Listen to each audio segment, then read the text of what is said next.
겨울에 들어서면서 몇 차례 큰 눈이 내리면서 이제 크고 작은 피해가 발생했고 오늘 저는 또 새벽에 출근할 때 보니까 네. 약간 눈발이 날렸는데 이제 눈을 볼 때마다 좀 걱정이 앞서게 되더라고요. 그렇죠. 네. 크고 작은 눈이 지역별로 폭설이 내리는 경우가 있는데요. 네. 지금 뭐 제천 단양 쪽에도 눈이 상당히 많이 내렸고 또 진천에도 눈이 꽤 쌓여 있습니다. 청주만 하더라도 지금 눈발이 날리는 곳도 있는데요.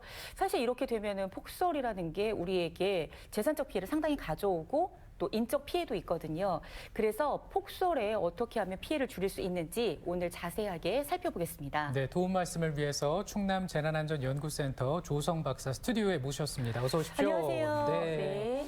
아, 박사님, 우리가 그 대설이다 이렇게 표현하기도 하고 강설로 말하기도 하는데 폭설이라고 하지 않습니까? 이 폭설은 어떤 상황을 얘기하는 겁니까? 네, 보통 눈으로 인해서 피해가 발생하는 것들을 뭐 설해라고 이야기하는데요. 법적으로는 재난을 분류할 때는 대설이라고 공식적으로는 의미를 합니다. 강설이라고 말씀 주신 것은 뭐 눈이 내리는 것 자체 그리고 눈이 쌓여 있는 것 이거 자체를 강설이라고 이야기하고요. 네. 폭설이라고 하려면은 사실은 짧은 시간 동안에 많은 눈이 내린다 이런 의미로 사용을 하죠.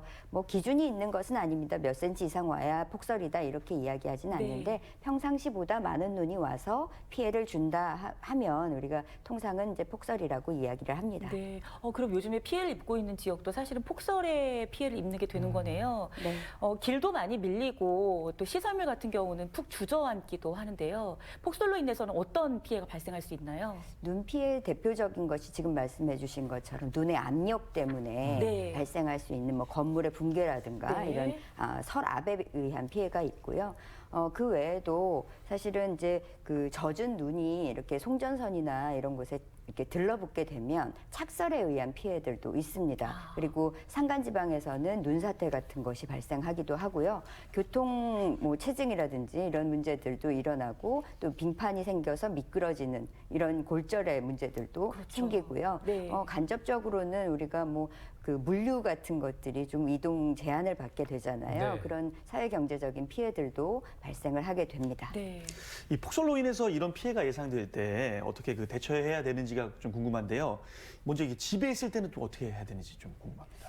네. 그 주택이 좀 오래되거나 하는 경우에는 붕괴 위험이 좀 높아지겠죠. 네. 그러니까 뭐 지붕이나 벽 같은 곳들은 미리 조금 점검해 보시는 게 좋겠고요. 눈이 오기 시작하면은 이게 압력이 높아지기 때문에 그 주기적으로 좀 그 쓸어내려 주시는 것이 좋습니다. 지붕도요? 네. 지붕이라든지 옥상 위에 쌓인 눈 같은 건 좀 치워 주시는 게 좋겠고 차량도 마찬가지고요. 네. 집 앞이나 동네 앞길 같은 곳엔 그 눈을 좀 치워주시는 것이 좋은데 네네. 집 주변에 빙판길 생길 우려가 크거든요. 빙판길이 생기면 모래 같은 것을 뿌려서 조금 빙판을 완화해 주시는 것이 미끄럼 방지에 좋겠습니다. 네. 네. 그런데 이제 그 집에 있을 때는 좀 안전하지만 우리가 좀 밖에 나가게 됐을 때 외출을 했을 때 큰 눈을 마주하게 되면 이게 또 당황스럽거든요. 그렇죠. 주의가 필요해 보이는데 어떻게 하면 될까요? 네.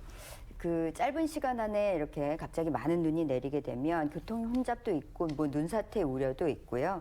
그 시설 붕괴 같은 그 문제들도 생깁니다. 노약자나 어린이들의 경우에는 가급적이면 그 외출을 삼가해 주시는 것이 좋겠다라고 당부를 드립니다. 특히 네. 심혈관 질환이 있으신 경우에는 각별히 주의하셔야 되겠고요. 왜 그렇죠? 심혈관 질환 있으시면? 그 갑자기 쓰러지시거나 할 그럴 수 우려가 있군요. 높아지기 때문에요. 그리고 가급적이면은 이제 외출 자제하시라고 말씀드리는 것 외에도 그 자가용 운행을 조금 줄여주시는 것이 네, 좋겠다 합니다. 대중교통 이용하시는 것이 좋겠고요. 부득이하게 차량 이용하셔야 될 경우에는 그 겨울용 타이어라든지 그 안전 장구들, 월동 장비를 좀 갖추시는 것이 필요하겠습니다. 그 눈만 있는 게 아니라 한파가 같이 오게 되잖아요. 맞아요. 외출하실 네. 때는 몸을 좀 따뜻하게 유지하시는 것이 필요합니다. 네. 요즘 한랭 질환들 환자들이 급격하게 늘어나고 있다고 합니다. 네. 왜 어느 때는 명절에 고향에 가는데 눈이 너무 내려서 아예 그냥 꽉 꽉 막혀서 고속도로에서 꼼짝을 못하는 경우들이 있었던 적이 있었어요. 짧은 거리는 그래도 괜찮지만 오늘도 아마 출근길 상당히 밀릴 텐데요. 이렇게 자동차 안에 오래 있어야 될 때를 대비해서 출발 전에 무언가를 대비해야 되는 지혜도 필요할 것 같은데 어떻게 볼까요? 네, 말씀해주신 일들이 이제 중부지방에서 2003년에 있었죠. 있었죠. 네. 예, 고속도로 위에서 꽉 막혀 있는 바람에 그러니까요. 그 큰 피해가 있었는데요. 이런 경우에 차량 이용하시기 전에 네. 연료나 식음료 같은 것을 좀 채워 두시는 것이 필요합니다. 기상 상황도 미리 확인을 하셔야 되고 위험 구간도 확인을 하시는 것이 좋지만 가장 필요한 것은 연료나 네. 그 식음료이기 때문에 이런 것들 좀 갖추시면 도움이 될 겁니다. 그럼 운전을 하는 도중에 눈이 내리는 경우도 있습니다. 그렇죠. 예, 이럴 때는 어떻게 해야 되나요? 눈길이 되면 일단은 제동거리가 길어질 수밖에 없습니다. 무조건 서행하시는 것이 가장 좋고요. 안전거리도 확보를 하시는 것이 필요합니다. 감속주행 하실 때는 사실 엔진 브레이크 활용하셔가지고 브레이크는 조금 끊어서 여러 차례 나누어 밟아주시는 것이 필요합니다. 도로가 미끄럽기 때문에 오르막길, 내리막길 특별히 더 주의하셔야 되는데요. 오르막길 주행하실 때는 브레이크 밟고 떼는 그 중간에 멈추지 마시고 한 번에 올라가셔야 되는데 네. 혹시나 앞차가 그 미끄러지는 경우들이 있습니다. 이런 경우에는 그냥 피해서 우회하시는 것이 가장 좋겠고요. 내리막길에서도 경사가 완만하다고 한다면 네. 2단 기어 정도, 그리고 경사가 급하다면 1단 기어로 고정하시고 천천히 브레이크를 나누어 밟으면서 이동하시는 것이 필요하겠습니다. 네, 그 뉴스를 보니까는 그 일본 같은 경우에는 엄청나게 눈이 와서 인터뷰 중에 그 차에 계신 분이 바퀴가 이제 움직이지 않을 정도로 정말 힘들었다 그렇죠. 이런 그런 경우가 말씀하시더라고요. 있죠. 네. 이 눈 때문에 차가 고립되는 경우가 있잖아요. 이럴 때 참 그 주의가 필요할 텐데 어떻게 대비하면 될까요? 네, 우리나라는 뭐 그 정도까지 눈이 네. 오는 경우가 흔치는 않아서 네. 피해가 크지는 않지만 우선은 눈 속에서 차가 고립된다라고 하면 차량 안에서 기다리시는 것이 좋습니다. 현재 상황을 도로 관리자라든지 이제 경찰, 소방에 조금 신고하시면서 차 안에서 기다리시는 것이 좋겠고요. 특히나 연료 소모를 좀 줄이셔야 오래 버티실 수 있기 네, 때문에 네. 주기적으로 엔진 가동을 꺼주시고 그리고 히터 사용도 중간중간에 좀 꺼주시는 것이 좋겠습니다. 그리고 도로 갓길의 경우에는 제설 차량이나 구급차가 지나가는 통로가 됩니다. 그렇기 때문에 갓길 주정차는 가급적이면 하지 말아 주셔야 네. 합니다. 네. 자, 이번에는 농가에서 어떤 것을 챙겨야 네. 되는지 좀 살펴보도록 하겠습니다. 시설하우스의 경우는 눈이 막 쌓이게 되면 폭삭 이렇게 내려앉는 경우가 있어서 맞아요. 정말 귀한 작물들이 피해를 보게 되는데요. 물론 이제 농사를 오래 지으신 분들께서는 이런 거 감안하고 계시지만 뭐 귀촌하신 분들, 귀농하신 분들도 그렇고 피해를 입을 수 있잖아요. 자, 이런 피해는 어떻게 우리가 대비를 해야 될까요? 네, 지금 말씀 주신 것처럼 비닐하우스나 가설주택, 가설 건축물의 경우에는 그 압력 피해가 있을 수 있는데요. 네. 눈이 쌓이기 전에 지붕을 좀 털어주시거나 점검을 해주시는 것이 좋겠고 받침대 같은 것으로 미리 좀 지주대를 삼아서 보강을 해주시는 것이 필요합니다. 특히 작물을 재배하지 않고 있는 하우스의 경우에는 비닐을 걷어내 주셔야 프레임은 지켜낼 수가 있습니다. 그것까지 이제 무너질 수 있으니까요. 수산 양식하신 경우에는 보온 조치를 해서 좀 동사하지 않도록 네. 보호하시는 것이 좋겠습니다. 네. 그리고 이 눈이 녹고 나서도 조금 그렇죠. 걱정이 됩니다. 왜냐하면 빈판길도 있을 테고 눈이 많이 쌓인 경우에는 치우기 힘들어서 엄두가 안 나는 경우도 있거든요. 이럴 때는 어떻게 대처를 하면 좋을까요? 말씀 주신 것처럼 대설 이후에 이제 한파가 오기 때문에 외출하실 때는 각별히 좀 빙판길도 주의하셔야겠고 보온에도 신경을 쓰셔야 되지만 혹시 가스나 전기가 차단됐던 곳에 다시 들어가셔야 되는 경우들이 있습니다. 그런 경우에는 그 안전점검을 꼭 받고 난 이후에 들어가시는 것이 좋겠고요. 그리고 붕괴 위험이 있는 시설물의 경우라면 네. 마찬가지로 점검 이후에 출입하시는 것이 필요하고 파손된 곳을 복구하시기 전에는 꼭 사진을 찍어 두시는 것이 나중에 그 복구 비용 배상을 받으실 때 유리하게 작용할 수 있습니다. 보험 되신 분들. 알겠습니다. 네. 그리고 이제 그 도로에도 이제 눈이 좀 뭉쳐서 네. 블랙 아이스라고 하죠. 이 도로 위에 살인마라고 하는데 참 이것으로 인해서 사고가 많이 발생합니다.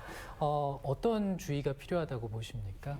네, 여기 얇은 막처럼 그 빙판이 생기는 것을 네. 의미를 하는데요. 실제로 눈이 쌓여 있는 것보다 6배 이상 미끄럽습니다. 그렇기 때문에 서행하시고 감속 주행하시는 것이 가장 필요하겠고, 그리고 실제로 이게 그 영하권 날씨가 계속되면 그 얼어 있는 길에서는 급조작 급출발 하시는 것이 가장 위험합니다. 그래서 급하게 이제 브레이크 밟지 않도록 주의하셔서 그 가급적이면 브레이크 끊어서 나누어 밟으시는 것이 좋겠습니다. 그런데 이 미끄럼이라는 것은 타이어가 마모됐을 경우나 공기압이 맞지 않는 경우에는 더 가중되거든요. 그러니까 네네. 타이어 점검 꼭 받으시는 것이 좀 필요하겠습니다. 네. 네.